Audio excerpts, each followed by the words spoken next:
Remember when people said that Despia wasn't going to take over the format? Oh man, clown emojis everywhere. I'm like 30% of you guys have not smashed the crap out of that subscribe button. Smash it so we can get to 105,000. We're going to be talking about Despia. Despia hit the ground running this weekend.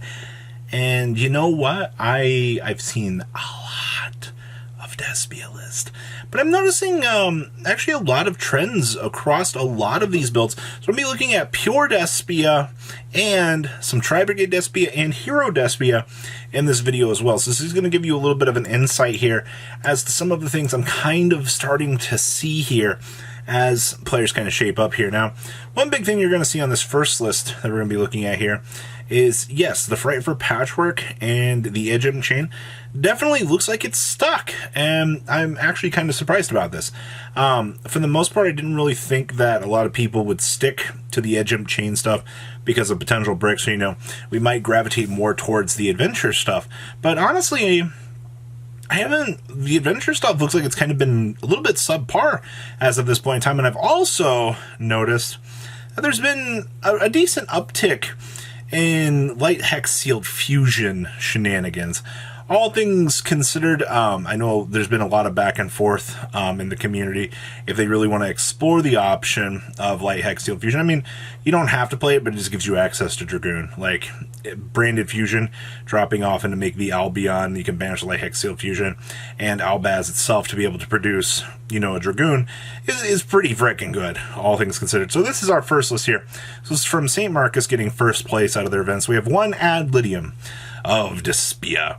We have triple copies of Aluber. Also, stop with the misprints from Europe. This searches for a branded Spell and Trap card, not a Despia Spell and Trap card. I can't believe I have to actually clarify that with people. I don't know what kind of Stone Age we're in, but I guess. We have triple copies of Ash, Blossom, and Joy Spring. There's the one comedy. Comedy has definitely taken off as just a nice little resource to protect yourself from hand traps. Triple Tragedy is also kind of interesting. I used to see a lot of builds playing 2, but 3 seems to be the go-to. A lot of builds are playing Dramaturgia right now. I still don't like this card. We have 2 Edge chains with triple Effect Veiler, 2 Fallen of Albaz, triple Space Rock, the 1 Light Hex Seal Fusion. There's the triple Branded Fusion with triple Branded in red for this build. That's very heavy.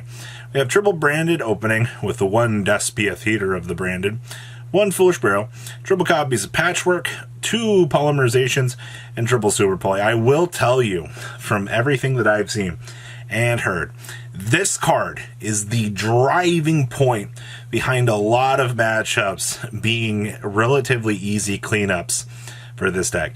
And don't underestimate Super Poly in the mirror, ladies and gentlemen, because this card will get stuff done. We also have extra deck down here. We have 1 the first Dark Lords. That's kind of cute, I guess. We have 1 Sprint, 1 Red Eyes, Dark Dragoon, 1 Dragostapelia, 1 Mud Dragon, 1 Mirror Jade, 2 Masquerade with 1 Lubellion, 1 Guardian Chimera, 1 Quardardus, 1 Proskinian, 1 Blois Tyrant Burst Dragon, 2 Albion, triple Contact C, triple Drone Lockbird, 1 Necro Banshee, triple Token Collector, 1 Harpy's Feather Duster, 2 Tin Twisters, and we have 2 Zombie World here. Yes, ladies and gentlemen, you can actually drop this off of this. You gotta love your summoning conditions, because you can actually drop into the Lubellion for this. Now, before you're like, well, Robbie, I don't like these ratios on this list. You know, this was one of the earlier lists that I saw for Despia. Remember, this deck ran through a lot of regionals this weekend, and you're going to see a lot of players having turnovers with this deck, being like, well, you know, these ratios. This was more geared towards very early on, because you can tell with Lubellion and Mirror Jade. Now, step on through into the next piece here. Now, I do want to say something here about Fusion Destiny. A lot of Despia players that I've been reading about have pretty much been against the inclusion of this package, which is kind of interesting. I do think, depending on how things go, you might not want to go super too crazy on this, but I do want to point out that all things really considered here, ladies and gentlemen, this package does add a lot. Also, fun facts. If you know, you know. We have one Ablidium with triple Luber and triple Ash. All basic stuff here. We have one Comedy with triple Tragedy. We have one Celestial with one Dasher. We have two Effect Veilers, two Albaz. You kind of notice that all these, like, more pure list have pretty much stuck to two Albaz. We have one Ghost Bell, two Nibiru, triple copies of Branded Fusion, triple copies of Brandon in Red, triple Branded Opening with one Called by the Grave. We have triple copies of Crossout Designator, one Foolish Barrel with two copies of Fusion Destiny, one Gold Sark and triple copies of Infinite Permanence. Down in the extra deck, we have one Striker Dragon. This is so left field. With one Anima. We have one Verte.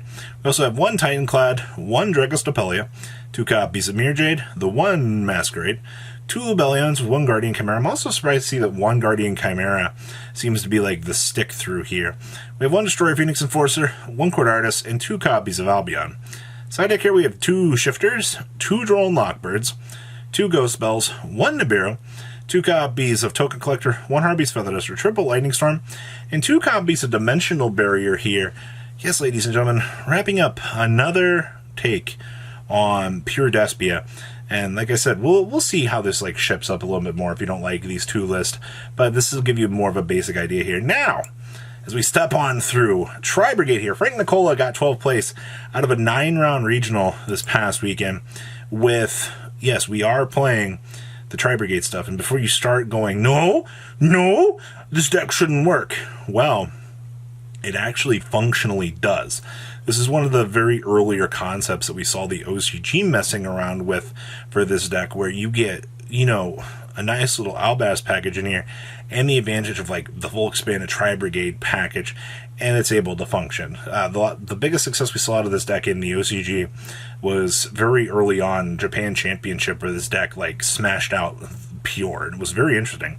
So we have one Albion, triple copies of Ash Blossom and Joy Spring, triple copies of DD Crow, triple copies of Effect Veiler, one Vaughn of Albaz, triple copies of Ghost Bell in the Haunted Mansion, triple copies of Frogdoll.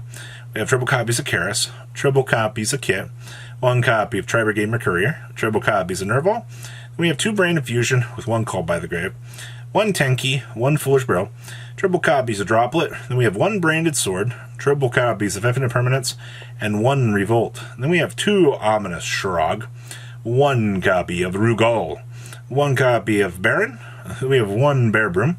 We have one Almirage, one Verte, one Harvest Genjar, one Apo with one Double Dragon Lords, one Axis Machine, two Mirror Jades, one Lubellion, and one copy of Brigand. Things are going to get really weird when Brigand starts getting involved here. Like, non-targeting effects and getting to search for Tri-Brigade or Fallen of Albaz is really good. Down here in the side deck, we have triple Droll Knockbird, triple Lightning Storm, triple Twin Twisters, triple copies of Anti-Spell Fragrance, and triple copies of Dimensional Barrier here.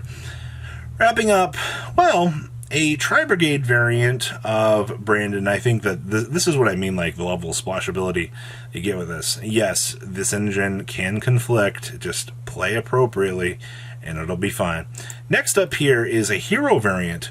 So, you know the cool thing about the hero variant is, right, you get to do some pretty shenanigansy stuff, because, you know, you have Neos Fusion, Brand Fusion, Super Polymers. You have so many cool things here, and this list ended up locking down a second place out of its event. So we have two copies of Elemental Hero Neos, one Stratos, two copies of Shadow Mist, one Liquid Soldier with one Bubble Man. We have one Honest Neos, two copies of Vion, one Celestia with one Dasher, two copies of Albaz, one Hexial Fusion, one Rainbow Dragon with triple copies of Branded Fusion, triple copies of Neos Fusion, two copies of Fusion Destiny, triple copies of Mass Change, triple copies of Fusion Deployment, triple copies of Super Polymerization, triple Forbidden Droplets, one Rhoda, one Poly with one Miracle Fusion.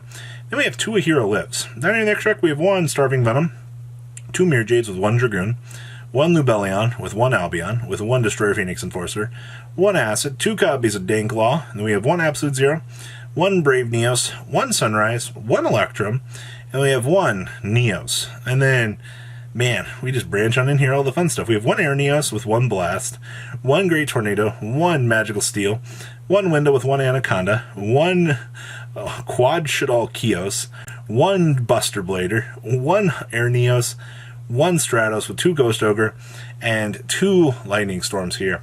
Wrapping up your branded takeover from this weekend. What do you guys think? Please leave a comment about Twitch. I think we should get smashed a little crap out of that subscribe button. So you guys don't miss out on more awesome content. And I'll see your beautiful faces back here later in the day, guys. Peace out. Patrons, thank you.